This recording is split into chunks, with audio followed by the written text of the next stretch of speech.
2026 সালে রমজান শেষে 20 মার্চ ঈদের দিন, ঈদুল ফিতরের দিন এমন একটি পরিস্থিতিতে দাঁড়াইল যে রোজার ঈদের দিন নর্থ টার্মিনাল জেদ্দাতে এমন কোনো মসজিদের ইমাম সাহেব বা দায়িত্বরত কেউ নাই যে ঈদের নামাজ পড়াবে।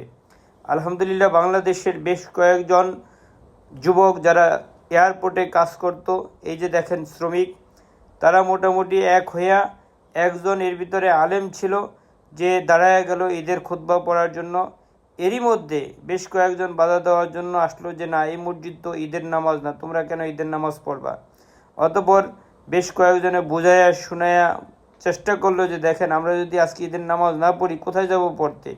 অবশেষে সাময়িক অনুমতি মিলল, আর আলহামদুলিল্লাহ আমরা বেশ কয়েকজনে মিলা আমরা সবাই ঈদের নামাজটা পড়লাম এবং পরে বিমানে উঠে গেলাম।